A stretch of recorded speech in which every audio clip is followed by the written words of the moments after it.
At a restaurant, my sister said, "Rachel, find another table. This is for family, not adopted girls." They laughed. The waiter gave me a $3,270 bill for their dinner. I paid. Then a voice. "Just a moment." The glass of water fell to the floor just as Darlene got up from the table. The glass shattered into tiny pieces, and I instinctively crouched down to pick them up with a napkin. There were 24 people sitting around our table. Relatives, Beverly's friends, Howard's colleagues. They were all celebrating my adoptive mother's 50th birthday at Maple and Sage, a restaurant I had never been to before. Too expensive for someone like me. "Rachel," Darlene's voice rang out above my head, loud and sharp. "Find another table. This one is for family, not adopted girls." I froze with a napkin in my hand, feeling the blood drain from my face. There was a moment of silence, then someone laughed. At first quietly, as if testing the reaction of others, then louder. Aunt Marlene giggled, covering her mouth with her hand, and her husband Dale smiled into his wine glass. Colton didn't look up from his phone, but the corners of his lips turned up in a smile. Beverly looked at me with slight disapproval, as if I were to blame for what Darlene had just said. Her friend Lindsay laughed nervously, trying to lighten the mood. "Darlene, don't be so cruel," someone at the far end of the table muttered, but there was no real indignation in his voice. Rather, it was amusement, as if it were just a good joke. I slowly straightened up, feeling my heart pounding in my throat. Shards of glass crunched under my cheap shoes, bought on sale last year. The waiter approached me with a small leather folder in his hands and handed it to me, even though Howard was sitting in the front seat. "The check, ma'am," he said quietly, with professional courtesy that left no room for questions.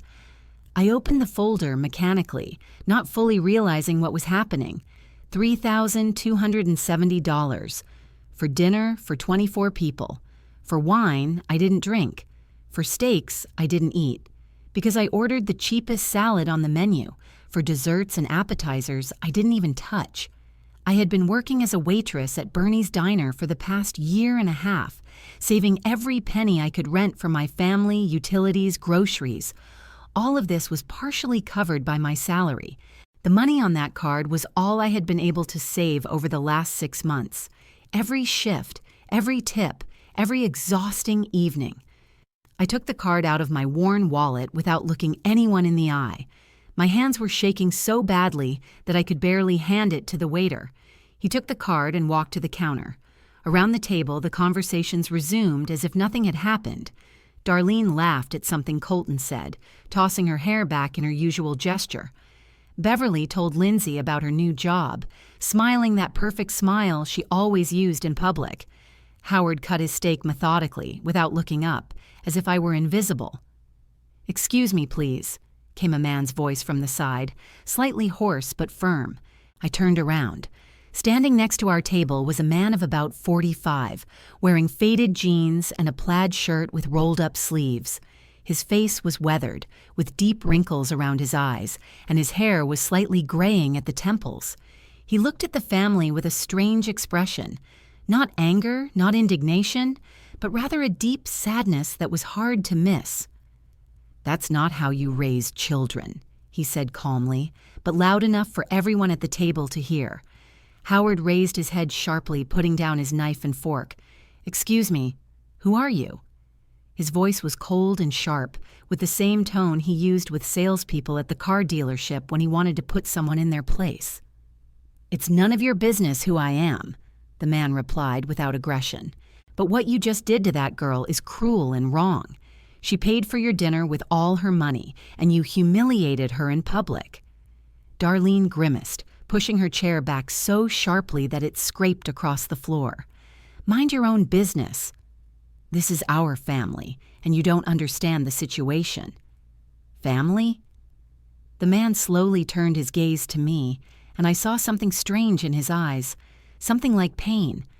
Then he looked back at Darlene. "Families don't behave like that. Real families don't humiliate, exploit, or force their children to give up everything they have." Colton finally looked up from his phone and stood up, straightening to his full height. "Listen, man, get out of here before we call security. Seriously, this is none of your business." Aunt Marlene whispered something to her husband, and he nodded, looking at the stranger suspiciously. Beverly folded her arms across her chest, her face turning to stone. The waiter returned with my card and the check.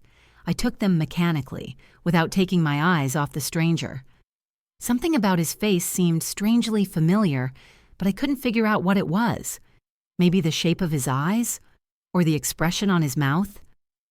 "I'll go," the man said quietly, raising his hands in a gesture of reconciliation. "But remember, what you're doing to this girl will come back to you someday. Injustice always has a price." He nodded to me again, lingering a second longer than would have been normal, and walked toward the exit with a slow, slightly weary gait. I stood there, holding the card in my hand, feeling all eyes on me again, as if I were to blame for the scene. "What a weirdo," Aunt Marlene muttered, shaking her head. "Where do people like that come from?" "Probably drunk," Dale added, dodging the blame. "Don't pay any attention to him." "Rachel, sit down," Beverly said wearily, massaging her temples. "Don't make any more scenes. Today is my day, and you've already ruined it enough." I didn't sit down. I just turned around and walked to the exit, dodging waiters with trays. No one stopped me. No one even called out. Only Darlene laughed a little too loudly behind my back. It was cool outside, and the wind carried the smell of rain. I walked to the bus stop, hugging myself, trying to keep warm. I sat down on a bench and took out my phone to check my balance. $12.38. That was all I had left until my next paycheck in a week. Memories spun around in my head like an old movie on repeat. I was 4 when I was adopted. I remembered almost nothing about my life before that, only fragmented images. A woman with dark hair who sang me a song before bed, the smell of flowers, warm hands stroking my head. The social worker said my mother had died in a car accident and there was no one else. Beverly and Howard seemed nice when I first met them. They smiled and spoke kindly. Darlene was 9 at the time and Colton was 12. They smiled at me too, played with me, and showed me their toys. The first few years were happy, or so I thought. But sometime after I turned 8, something changed. Beverly started asking me to help around the house. At first, it was small things, clearing the table after dinner, washing the dishes, putting away my toys. Then it became more. By the time I was 12, I was cooking dinner for the whole family, doing laundry, ironing Howard's shirts for work, and cleaning the entire house every Saturday. Darlene and Colton did nothing.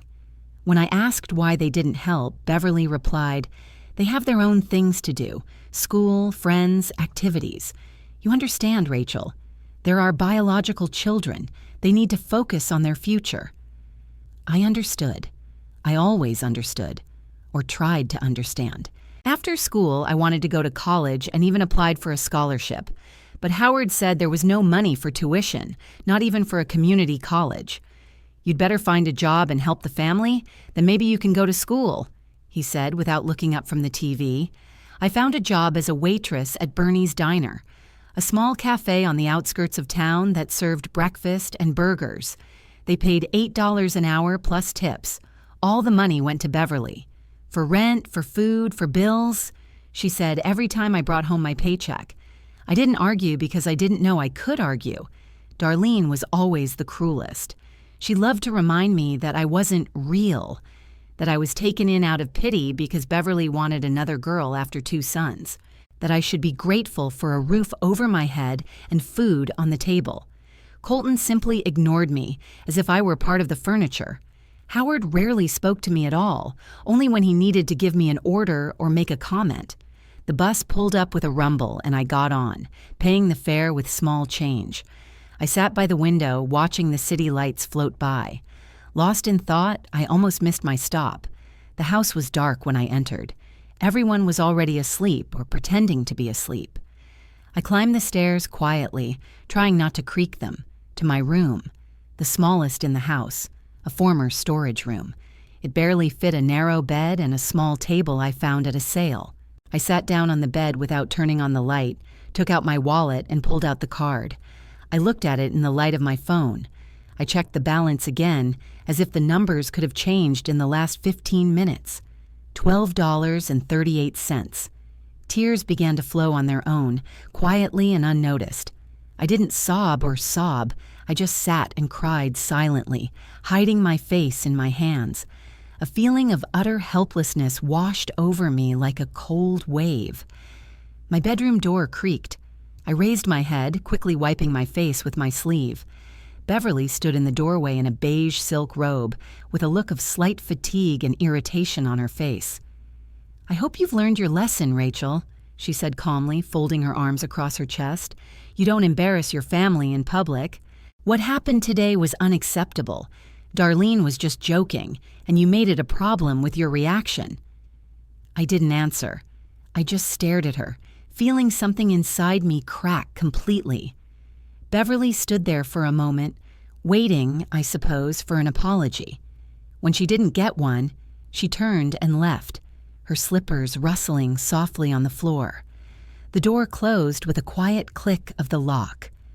I lay down on the bed, still fully clothed, and stared at the ceiling. I couldn't get the face of that stranger from the restaurant out of my head. Who was he? Why did he intervene? And why did his words, "Families don't behave like that," hurt more than anything Darlene had said in recent years?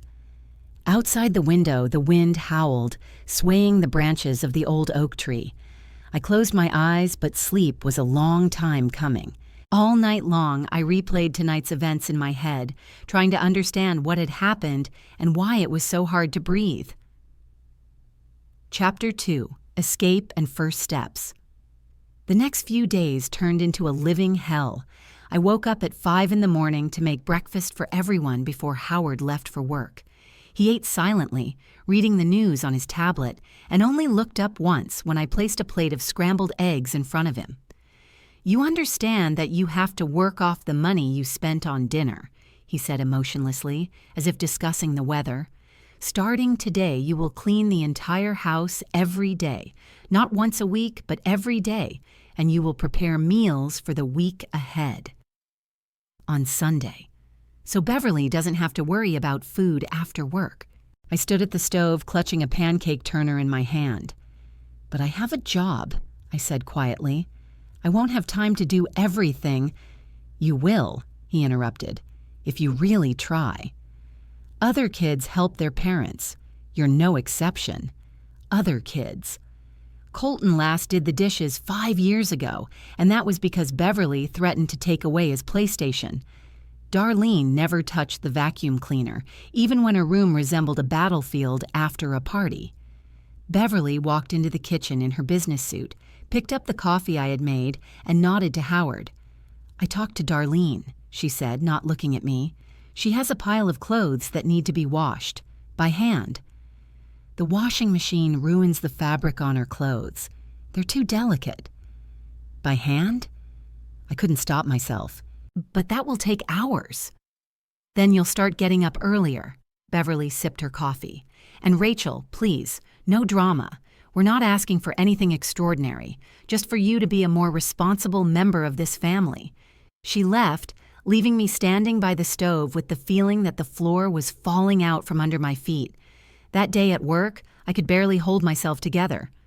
Marcy, my colleague and closest friend, noticed my state immediately.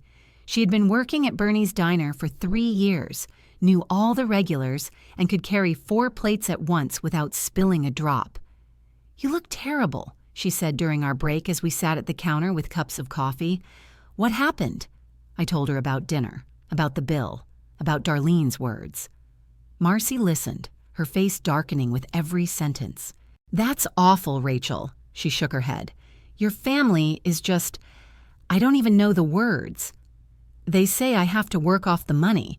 I stared into my coffee. "Daily cleaning, cooking, hand washing. What, are their hands too dry?" Marcy stood up from her chair. "Darlene has hands, right? And your brother, too?" "They have their own things to do." I automatically repeated the phrase I had heard 1,000 times. Marcy wanted to say something, but then the manager came in and we had to get back to work. For the rest of my shift, I worked on autopilot, smiling at customers, taking orders, and carrying plates. But my mind was preoccupied with something else entirely. When my shift ended at 9 in the evening, I left through the back door, as usual, and froze. Leaning against an old Honda Civic by the dumpsters was the same man from the restaurant, wearing the same jeans, the same plaid shirt. When he saw me, he straightened up. "Rachel," he said, and the way he said my name made me shudder. Too familiar, too personal. "Who are you?" I stopped a few feet away from him, ready to run at any second. "What do you want?" "I'll call the police if you don't leave me alone." "My name is Waylon Treadwell," he said calmly, raising his hands as if surrendering. "And I know this sounds crazy, but I'm your father, your biological father." The world seemed to stop for a moment. I just stared at him, not sure if I had heard him correctly. "What?" was all I could manage to say. "Your mother's name was Carrie Treadwell," he said slowly, carefully, as if afraid of scaring me. "You were on your way to your grandmother's house. You were 4 years old. It was March 15th, 2011. I was sleeping in the back seat because I had just returned from a long trip. I'm a truck driver. Carrie was driving. It was icy. A truck in the opposite lane failed to make the turn." He paused, swallowed. I saw his jaw twitch. "Carrie died on the spot. You survived. I climbed out of the pile of metal with a few broken ribs. But social services decided that I was behind the wheel, that I fell asleep at the wheel and caused the accident. There were witnesses, but their testimony was confused. I was charged with criminal negligence and deprived of my parental rights. You were placed in foster care, and I wasn't even allowed to see you. That's a lie." I took a step back. "My mother died. That's true. But I was told that I didn't have a father, that I was alone. Because it's easier that way." His voice was bitter. "To get rid of the father who was supposedly responsible for the mother's death. I fought in court for years, trying to prove the truth. But the documents, the system, it's not on the side of people like me. I lost everything. My job, my house, you." He took a worn wallet out of his pocket and pulled out a photograph. He held it out to me. I didn't take it, and he placed it on the hood of the car next to me. "Look, please." I slowly approached and took the photo. It was of a woman with dark hair and large brown eyes, holding a little girl in her arms. The girl was smiling, holding a teddy bear. Next to her stood a man, younger, without gray hair, but with the same facial features as the stranger in front of me. Something clicked in my head. That teddy bear, I had one like it. Gray, with one eye. I remembered it vaguely, as if through a thick layer of water. Beverly threw it away when I was 6, saying I was too old for toys. "That's not proof." I threw the photo back at him. "You could have found any photo. This is a scam." "You want money?" "I don't have any." "I don't want money," he said, picking up the photo and carefully putting it back in his wallet. "I just want you to know the truth. I've been looking for you for 16 years, Rachel. 16 years. I finally found you through an adoption database. A social worker helped me. I saw how they treated you at that restaurant, and not just there." "You were following me?" Indignation mixed with fear. "I wanted to make sure you were okay before I approached you." He looked tired. "But after what I saw, you don't deserve this life. You don't know anything about my life. I know more than you think." I turned away sharply, ready to leave, but he called after me. "Rachel, please. I'm not asking you to believe me right now. Just take my number. Think about it. Check it out if you want. I'll do a DNA test, whatever you want. But you need to know the truth." I didn't turn around. I just kept walking to the bus stop. My heart was pounding so hard I could barely hear my own footsteps. The next day, Marcy came up to me during lunch with a small piece of paper in her hand. "That guy from the parking lot gave me this for you yesterday," she said, handing me the paper. "He said you didn't take it." "Who is he, by the way?" The note had a phone number and a short message. "When you're ready to talk, Waylon." "He says he's my father." I said quietly, staring at the numbers. Marcy sat down next to me, forgetting about the plate she was supposed to take away. Really? And you believe him? I don't know. I folded the piece of paper in half. It sounds crazy, but he knew about the accident, about the date, and he showed me a photo. What if he's telling the truth? Marcy leaned closer. Reach, your family is a disaster. You work like a slave, give them all your money, they humiliate you. Maybe this is your chance. A chance for what? I laughed, but without joy. For some stranger to turn out to be my real father? And then what? I just go live with him? That's absurd. What's absurd about it? Marcy took my hand. You're an adult. You can do whatever you want. And if there's a chance you have a real family somewhere. I wanted to argue, but suddenly couldn't find the words. That evening, another scandal broke out at home. Darlene walked into my room without knocking while I was trying to do my homework for a free online course. Rachel, I need money, she said, leaning against the door frame. I don't have any money, Darlene. I can't believe you're so greedy, she rolled her eyes. I need $400 for a new phone. My old one broke. $400? I turned around. I don't have anything. I gave everything away at that dinner. Then take out a loan at work or something. Darlene waved her hand. You work. You must have some. Darlene, I can't or won't. Her voice became sharp. You're always like this. Selfish. Mom was right about you. What did she say? I got up from the table. That we took you in out of pity, that you should be grateful, but instead you're always whining and complaining. Something inside me finally broke. I never complained. My voice trembled.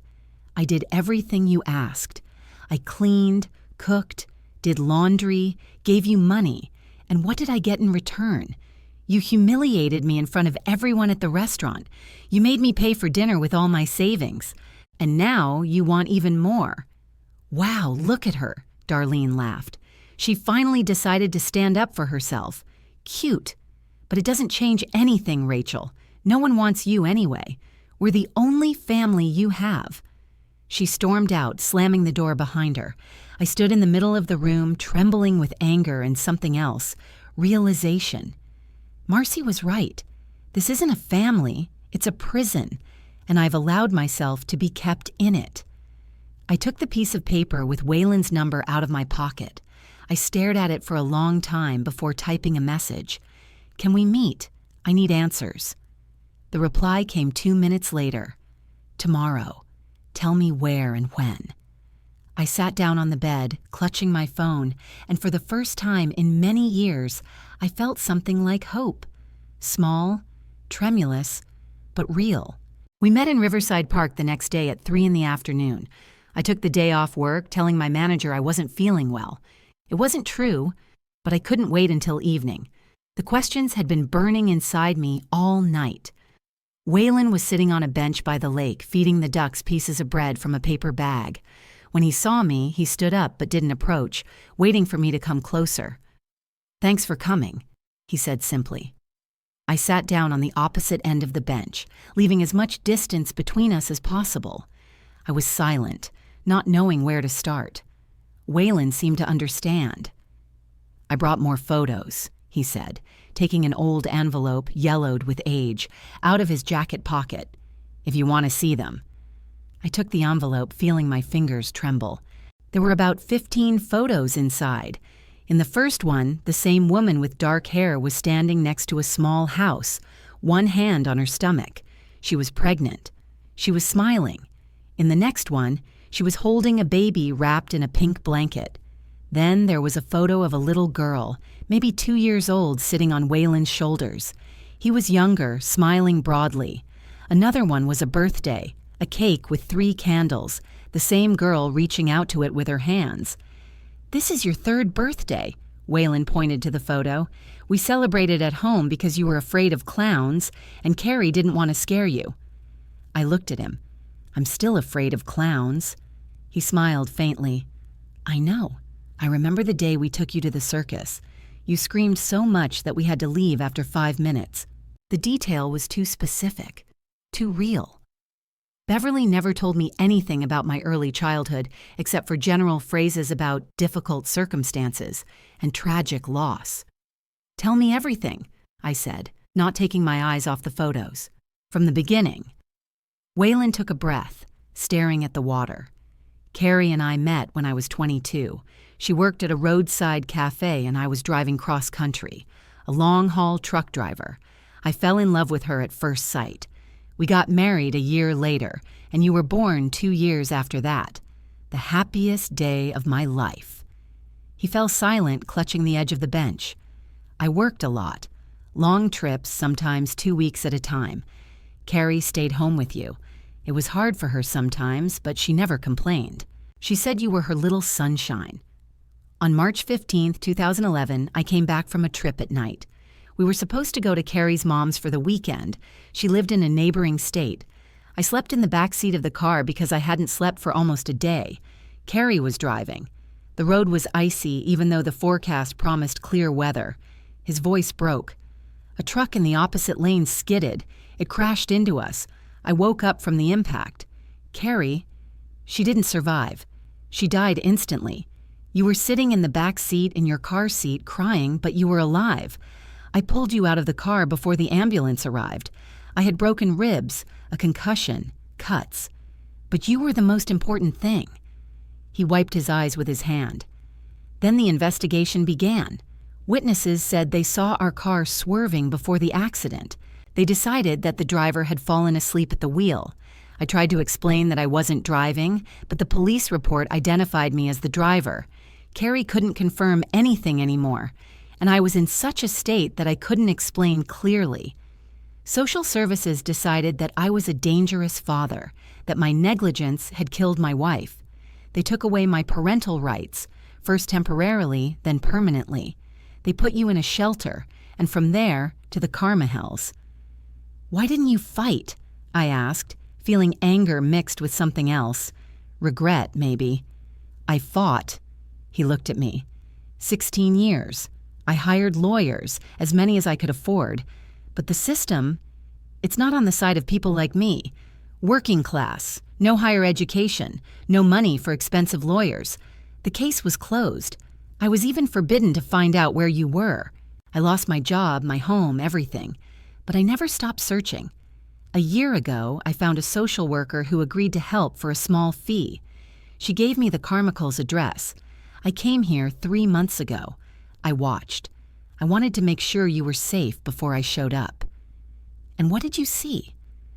I saw a girl who works herself to exhaustion, gives all her money to people who call themselves family but don't treat her like one.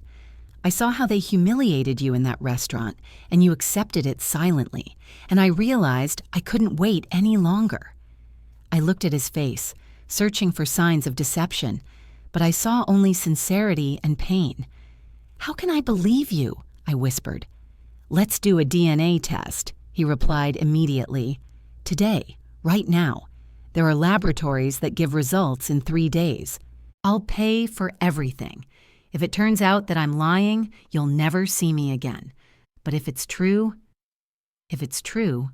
then what? Then you decide what to do next. I won't force you to do anything. I just want you to know the truth." We did the test that same day. The procedure was simple. A cheek swab, sign some papers, pay. Waylon paid $250 for the express analysis. The results were promised in 3 business days. The next few days were the hardest of my life. I didn't tell the Carmichaels about the meeting and continued to live as before. I cleaned, cooked, and worked. But something inside me had changed. I began to notice things that had previously seemed normal. How Beverly never asked how my day had gone. How Howard only spoke to me in commands. How Darlene could talk about herself for hours, but when I tried to say something, she would interrupt me after a minute. How Colton didn't even know where I worked. And I noticed something else. Waylon started gathering information. He didn't tell me about it openly, but I saw him talking to the Carmichaels' neighbors. One of them, Mr. Garrison, an old retiree who lived across the street, gave me a strange nod one morning. Later, Waylon said that Garrison had confirmed that he always saw me taking out the trash, cleaning the yard, washing the family's cars, and never other children. Waylon asked me to give permission to review my bank statements. I agreed. The statements painted a clear picture. Every paycheck I received went into Beverly's account the day after I received it. Every penny. Marcy also agreed to testify if necessary. She told Waylon how I came to work tired, how I talked about my endless responsibilities at home, how I never had money even for coffee. 4 days later, the DNA test results came in. Waylon handed me the envelope from the lab in person. We met again in the park. "Open it yourself," I asked, afraid to look. He tore open the envelope, took out the paper, and read it. He looked at me. 99.97%. His voice trembled. "I'm your father, Rachel." I took the paper and read it myself. The numbers didn't lie. Waylon Treadwell was my biological father with a probability of 99.97%. Something inside me broke and at the same time fell into place. "What now?" I asked. "Now I want you back," he said firmly. "Not physically, you're an adult, but legally. I want to sue the Carmicals for abuse and exploitation. I want them to answer for what they did to you." "It won't change anything." I shook my head. "I'm 18. I'm not a minor anymore." "But the exploitation went on for years, and there's evidence. I found a lawyer who's willing to take the case, for free, if we win." I wanted to refuse. I was afraid of scandal, court, publicity, but then I remembered Darlene's face in the restaurant, her words, the laughter of the guests, and I agreed. The trial was set for 3 weeks later. The Carmicals received the summons and panicked. Beverly called me dozens of times, but I didn't answer the phone. Darlene sent me messages accusing me of betrayal. Howard came to the cafe and demanded an explanation. The manager asked him to leave. The day of the trial arrived on a cold November morning. Judge Glenna Ortega, a woman in her 60s with a stern face, listened to the opening statements. Waylon's lawyer, a young man named Marcus Lane, presented the evidence: neighbor testimony, bank statements, Marcy's testimony, photos of my housework schedule, which I had kept on my phone at Marcus's request for the past 2 weeks. Then I was called to testify. I sat in the witness box looking at the Carmicals sitting on the other side of the courtroom. Beverly looked impeccable in her business suit. Howard looked serious and sad. Darlene looked at me with hatred. "Rachel, tell the court what a typical day was like in the Carmichael family," Marcus asked.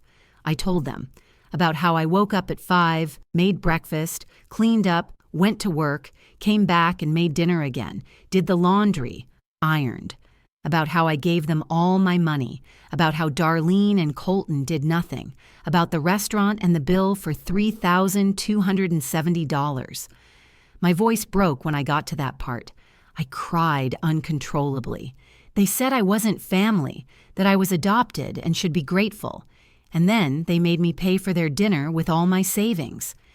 The Carmicals' lawyer, a middle-aged woman named Patricia Walker, began her cross-examination. "Rachel, did anyone force you to give them money?" "Not physically, but..." "So you did it voluntarily?" "I was told it was my share of the family expenses." Which sounds reasonable, doesn't it? An adult helping the family financially. "But Darlene and Colton don't..." "Your brother and sister have their own incomes and their own arrangements with their parents," she interrupted. "You can't speak for them." Marcus objected, but the judge allowed the question. Patricia continued, trying to show that I was ungrateful, that the Carmicals had rescued me from a shelter, given me a home, food, and education. Then Beverly and Howard testified. They played on emotions, talking about how they loved me, how they tried to raise me, how I suddenly changed and became uncontrollable. Beverly even cried, saying she felt betrayed. But then Darlene testified, and she made a mistake. "Your sister claims she was exploited," Marcus said.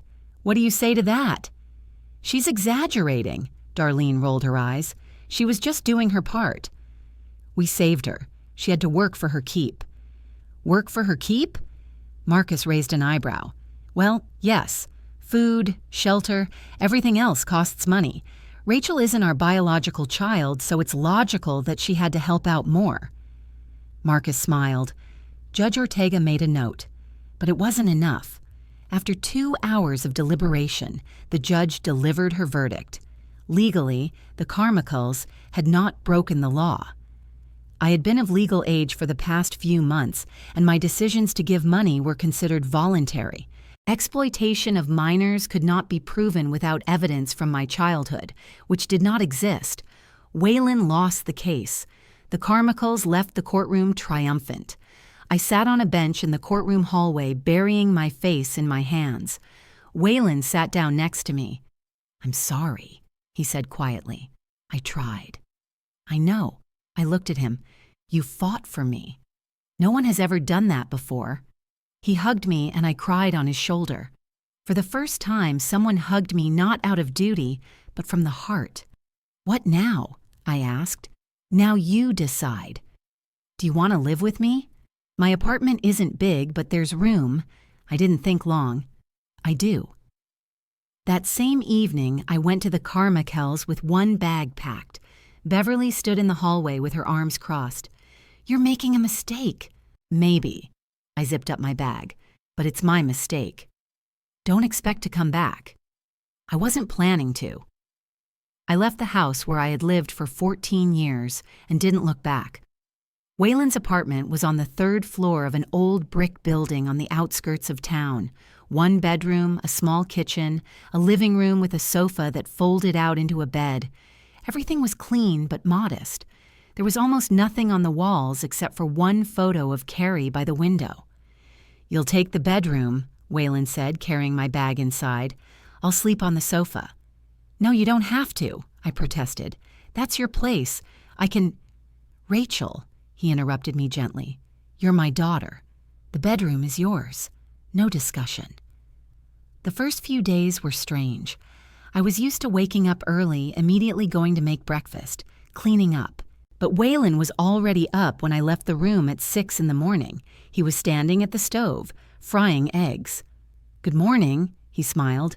"Sit down. Breakfast is almost ready." I froze in the doorway. I know you can, but you don't have to." "Please sit down." He placed a plate of eggs, toast, and a cup of coffee in front of me. He sat down across from me with his own plate. "I have a flight the day after tomorrow," he said between sips of coffee. "I'll be gone for 3 days. I'll leave money for food and everything else. If anything happens, call me. Anytime." "You don't have to leave me money," I began. "I do. You're my daughter, and I want you to have everything you need." No one had ever spoken to me like that. No one had ever cared without expecting something in return. That evening, after I washed the dishes after dinner, Waylon pulled an old box out from under the living room couch. Inside were photo albums, videotapes, letters. "Do you want to know more about your mother?" he asked.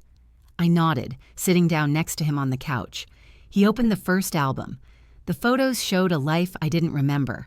Carrie in the kitchen, cooking something in a large pot. Carrie with me in her arms by the Christmas tree. Carrie and Waylon on the doorstep of the house, hugging. "She loved to cook," Waylon said, touching one of the photos. "Especially pies. Apple pie was your favorite. You always asked for a piece before it had cooled down." He showed me a videotape. "This is your 4th birthday, 2 months before the accident." We watched the video on an old TV that Waylon had kept just for this purpose. On the screen, a little girl in a pink dress danced to the music. Carrie laughed off camera while Waylon filmed. "Blow out the candles, sweetheart." Carrie's voice was warm and happy. The girl on the screen blew out the candles and clapped her hands. Waylon put down the camera and hugged them both. The video ended. I cried as I stared at the black screen. Waylon put his arm around my shoulders. "She loved you more than anything in the world," he whispered, "and she would be proud of the woman you are becoming." Those first few weeks were filled with moments like that. Waylon told stories, showed photos, shared memories. I learned that my mother loved to read, that she wanted to be a teacher, that she sang me lullabies every night, all things that Carmichael had never told me. But the peace didn't last long. 2 weeks after I moved in, Waylon received a court summons. The Carmichaels filed a lawsuit for unlawful abduction of a child and manipulation of a minor. "This is absurd," said Marcus Lane, our lawyer, when we met in his office. "Rachel is of legal age and moved of her own free will. There is a DNA test result confirming the family relationship. The court will dismiss this at the first hearing." He was right. Judge Ortega reviewed the case and dismissed the lawsuit as unfounded. But that was only the first attack. Next came compensation. Beverly and Howard sent an official demand through their lawyer, $50,000 for the costs of raising and supporting Rachel Carmichael for 14 years. "They're crazy," I said as I read the document. "They're desperate," Marcus corrected me. "They lost free labor and want to recoup their losses somehow. But it won't work. Adoption means accepting full responsibility without the right to claim compensation later." But while the lawyers were sorting through the paperwork, the Carmichaels launched another campaign. The phone calls started at 6 in the morning. Beverly called me every day, leaving voicemails saying that I was destroying the family, that they still loved me, that I could come back if I apologized. I blocked her number. Then Darlene started calling. Her messages were different. "You're a selfish whore. I hope you enjoy living with a loser truck driver. Everyone knows what you did. You're dead to us. Just wait until I tell everyone the truth about you." I blocked her too. Then Colton started calling. One day, he showed up at the cafe when my shift was ending. He caught me at the exit. "Rachel, we need to talk," he said, blocking my way. "I have nothing to talk to you about." I tried to get around him, but he stepped aside again. "You're making a huge mistake. Come home. Apologize to your parents. We'll forget everything." "Forget?" I laughed without amusement. "Forget how Darlene humiliated me at the restaurant? How you exploited me for years? Colton, you don't even know where I work." "I didn't until today." "I know more than you think." His voice grew colder. "And if you don't come back, I'll make your life hell. I'll tell everyone who you really are. An ungrateful traitor who abandoned her family for some stranger pretending to be her father. I have the results of the DNA test, which can be faked." He smiled unpleasantly. "And rumors spread faster than the truth." He left, leaving me trembling with anger and fear. The next day, Darlene started a campaign on social media. She posted on her page telling her version of the story. "My younger sister Rachel, whom we loved and raised as our own, left us for a stranger who promised her money. He pretends to be her biological father, but we know the truth. This is manipulation. Rachel has always been gullible. We are trying to get her back, but she refuses to even talk. Please, if anyone sees her, tell her that we love her and want her to come home." The post received hundreds of likes and comments. Darlene's friends began to share it. People I barely knew wrote sympathetic comments to the Carmichaels. Several people I considered friends unfollowed me on social media. One girl from school wrote to me, "I can't believe you did that to your family. They've done so much for you." I tried to explain, but she blocked me. Problems started at work, too. One of the waitresses, Jessica, who was friends with my cousin Darlene, started spreading rumors that I went to live with some guy for money, that I used my family and abandoned them. Some customers looked at me strangely. One man even made a nasty comment when placing his order. "You're that girl from the internet, right? The one who abandoned her family? Nice work." I barely made it through the end of my shift. Marcy found me crying in the back room. "Reach, don't listen to them," she hugged me. "They don't know the truth." "But everyone believes them," I wiped my face. "They look at me like I'm a monster." "Not everyone. I believe you, and the people who really know you do too. But the truth was, few people really knew me. I always kept to myself, didn't have many friends. And now even those few were disappearing. The Carmichaels didn't stop. They showed up at the cafe, at Waylon's house, even at the grocery store where I bought food. They never came close, just stood at a distance, watching. It was creepy. One evening, when I was coming home from work, Darlene stepped out of the shadows at the entrance to the house. "How much does he pay you?" she asked coldly. "Get away from me, Darlene. I wonder if he's really your father or just an old pervert who picked up a naive girl. I have the results of the DNA test. That doesn't prove anything. Tests can be faked. Money decides everything." I tried to get around her, but she grabbed my arm. "You'll regret this, Rachel. I promise. We'll make your life so miserable that you'll beg to come back." I jerked my arm free and ran to the door. I burst inside, locked the door, and slid to the floor. My hands were shaking so much that I could barely reach my phone. Waylon was on a flight, but I texted him anyway. He called back an hour later. "Rachel, what happened? Are you safe?" I told him about Darlene. He was silent for a moment. "This has to stop. I'll come back early tomorrow. We're going to the police." "They won't do anything," I said, wiping away my tears. "Darlene didn't threaten me physically. She's intimidating you. That's a crime, and we'll have protection." He was right. The next day, we went to the police station. Waylon took out a loan and hired a lawyer again, this time for a criminal case. Marcus advised us to collect all the evidence, record phone calls, save voice messages, take screenshots of text messages and social media posts. I started documenting everything. Every call from Beverly was recorded on a voice recorder. Every message from Darlene was saved. When Colton showed up at the cafe again and started yelling at me, Marcy recorded it on her phone. "You destroyed this family," he yelled. "My parents can't sleep at night because of you. Darlene is depressed. It's all because of your selfishness." "Go away, Colton," I said, trying to stay calm, knowing that Marcy was filming. "I don't want to talk to you." "You'll regret this. I'll make sure of it." The cafe security guard asked him to leave. Colton left, but the threat hung in the air. 2 weeks later, we filed a report with the police. The officer who took the report looked over all the evidence, the recordings, screenshots, videos. He nodded. "This is definitely stalking," he said. "We'll open a case. We might be able to get a restraining order." Waylon squeezed my hand as we left the station. "It'll be okay," he said. "I won't let them hurt you anymore." But the fight had only just begun.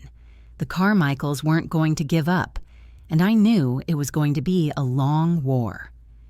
That evening, I sat on the couch in Waylon's living room, wrapped in a blanket, looking out the window at the dark streets. Over the past month, my life had been turned upside down. I lost the family I had known for 14 years, found a father I didn't remember, and found myself in the middle of a war I didn't start. Waylon brought tea and sat down next to me. "Do you regret it?" he asked quietly. I thought for a moment. "No," I answered honestly. "For the first time in my life, someone is fighting for me. For the first time, I feel like I'm worth more than just being convenient." He put his arm around my shoulders, and I leaned against him, closing my eyes. Ahead of me lay uncertainty, court hearings, and possibly even more pain. But now I wasn't alone, and that mattered. The police worked faster than I expected. A week after filing the report, Detective Raina Coleman called us and informed us that the case had been officially opened. She reviewed all the evidence, interviewed witnesses, including Marcy, the cafe manager, and even Mr. Harrison, the Carmichael's neighbor. "You have a strong case," the detective said when we met at the station. "Systematic harassment, threats, public intimidation. We are filing for a restraining order.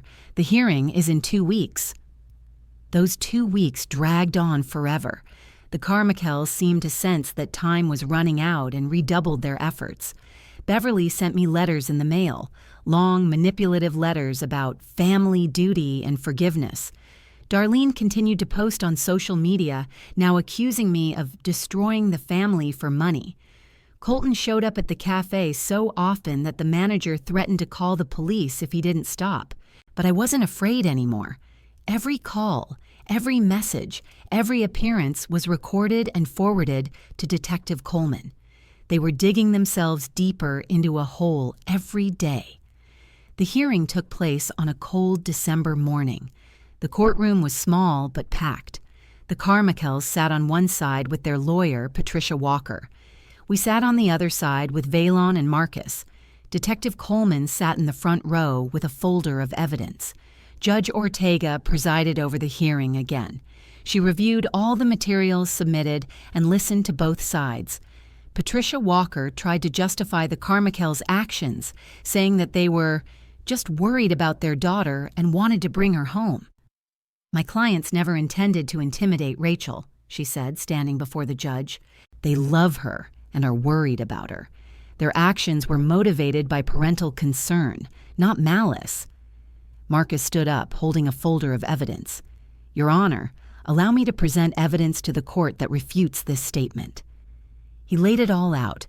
Voice messages where Darlene called me a whore and threatened to ruin my life.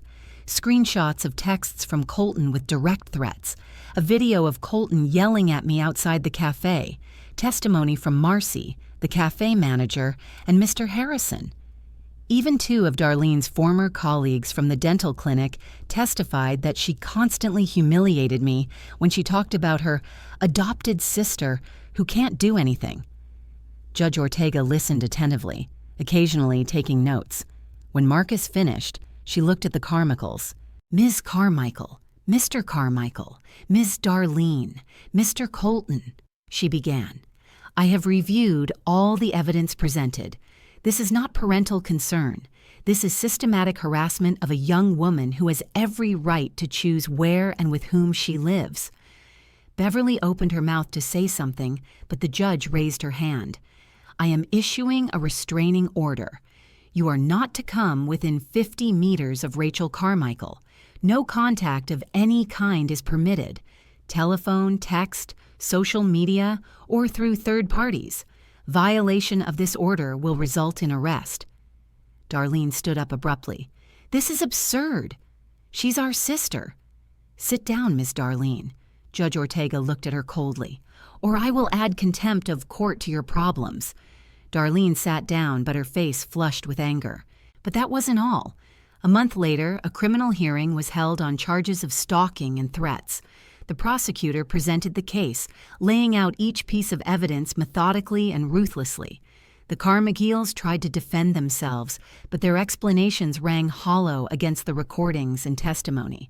Particularly devastating was the moment when the prosecutor played a voice message from Darlene in the courtroom. "You're a selfish whore. I hope you enjoy living with a loser truck driver. Everyone knows what you did.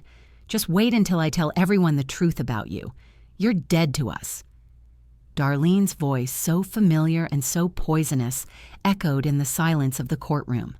Several jurors grimaced. The sentence was harsh: a $15,000 fine on the Carmichells, to be divided equally among the 4 members of the family. 200 hours of community service for each of them, a 3-year restraining order prohibiting any contact with me, and $8,000 in moral damages to me. When the judge announced the verdict, Beverly bowed her head, burying her face in her hands. Howard sat motionless, his face stony. Darlene looked at me with pure hatred. Colton just shook his head. I didn't feel triumphant, only relief. It was finally over. We left the courtroom, and Waylon hugged me. "You're free," he whispered. "Finally free."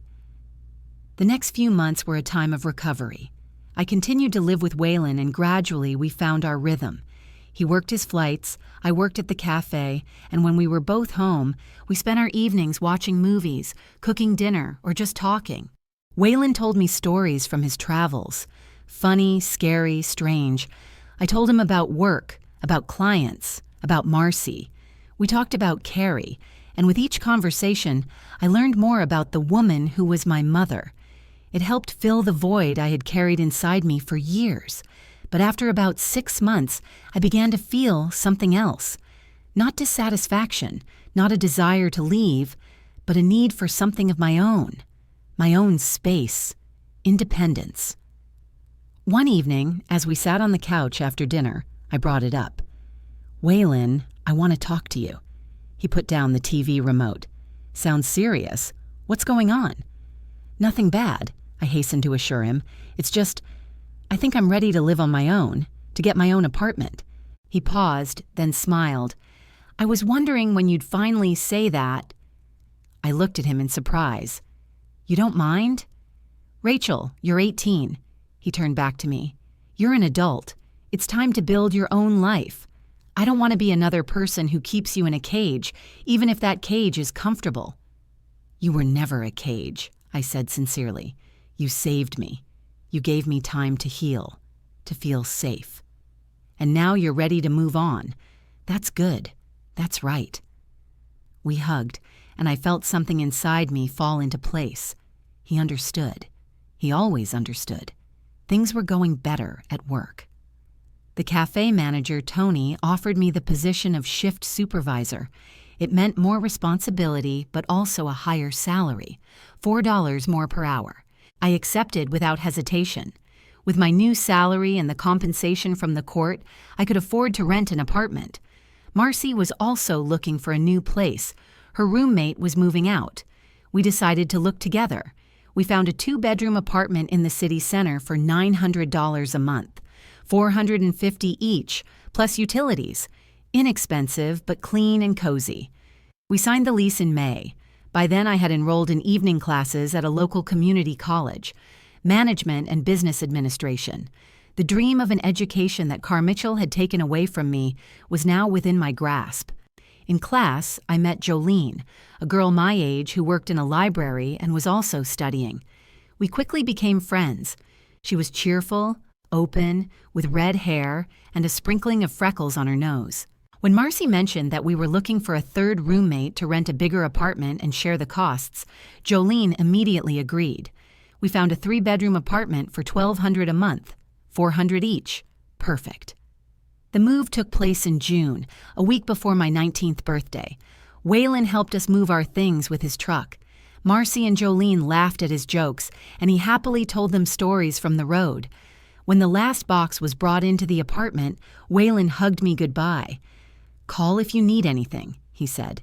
And remember, this is your home, but my door is always open to you. I know, I said, hugging him tightly. Thank you for everything. The first few weeks in the new apartment were chaotic and wonderful at the same time. Marcy, Jolene, and I set rules, divided responsibilities, and laughed at kitchen disasters. Jolene turned out to be a terrible cook, but a wonderful cleaner. Marcy was the best cook, but hated washing dishes. I was somewhere in the middle in everything. We created a system. Each of us cooked 2 nights a week, 1 dinner was shared or we ordered pizza, and the rest of the time we were on our own. We took turns cleaning. Utilities were divided equally. It worked surprisingly well. College was hard, but I enjoyed every minute of it. For the first time in my life, I was studying for myself, not because someone demanded or controlled me. The teachers were demanding but fair. My classmates became friends. Life was taking the shape I chose for myself. Waylon and I met every 2 weeks. Sometimes I would go to his place for dinner, sometimes he would come to ours, and we would go to the movies or just walk in the park. Our relationship was strange. Not classically parental, but not just friendly either. Something in between. But we were both comfortable with it, and that was the most important thing. Once, when we were sitting in a cafe over cups of coffee, he said, "You know, I always imagined how I would raise you. I would teach you to ride a bike, help you with your homework, walk you to your graduation, but life didn't give us that time." "We have it now," I replied, "and that's important too." He smiled. "Yes, and I'm grateful for every minute." My 19th birthday fell on a Saturday. Marcy and Jolene threw a small party at our house. They invited a few friends from college, colleagues from the cafe, and even Tony came for an hour. Waylon showed up at 7 in the evening with a large box in his hands. When he opened it, everyone laughed. The cake was lopsided, the frosting was sliding off one side, but it had "Happy Birthday, Rachel. Love, Dad," written on it in messy letters. "I baked it myself," he said, a little shyly, "for the first time in my life." Carrie was the cook in our family. "It's perfect," I said, feeling my eyes fill with tears. We sang, ate the cake, which turned out to be really delicious despite its appearance, laughed, and told stories. Marcy gave me a funny t-shirt that said, "I survived." Jolene gave me a book on financial planning with the inscription, "So no one can take your money anymore." Waylon gave me a small package. Inside was an old music box. It was Carrie's, he explained. Her grandmother gave it to her when she was 16. Carrie loved it. I wish I had given it to you sooner. I opened the box and heard a quiet melody, a lullaby that I seemed to have heard long ago in another life. Something deep in my memory responded. Did my mother sing this song to me? He nodded. Every night. I hugged him tightly, not ashamed of my tears. Late at night, when everyone had left and Marcy and Jolene had gone to bed, I sat on the balcony with a cup of tea, looking out over the city. My phone vibrated in my pocket. A message from an unknown number. I opened it. Just 3 words. Happy birthday. The sender didn't give a name, but I knew. Beverly. Somehow she had gotten my new number. I stared at those words for a long time. No apologies, no explanations, just a formal greeting, as if the last 2 years had never existed. Part of me wanted to respond, to ask why they treated me that way, why they never really loved me. But I knew there would be no answer, or there would be, but not the one I wanted to hear. Instead, I just blocked the number. Then, after a moment's hesitation, I deleted the message. I went back to the living room, where Marcy had already returned from the kitchen with a bag of chips. "Can't sleep?" she asked. "Just thinking," I replied, sitting down next to her. "About what?" "About how life has changed in a year." Marcy smiled. "For the better, I hope?" "Much better."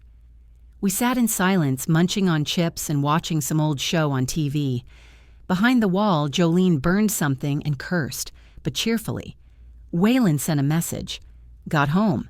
Thanks for a wonderful evening. I love you, daughter." I smiled and replied, "I love you too." Looking at the TV screen, I suddenly realized, this is it. This is what I've been looking for my whole life. Not the perfect family from the commercials, not blood ties or legal papers, but people who choose to be there for you, who support you without asking for anything in return, who love you not because you owe them, but simply because you exist. Family is not where you are born, it is what you build, with love, respect, and choice. And I finally built mine.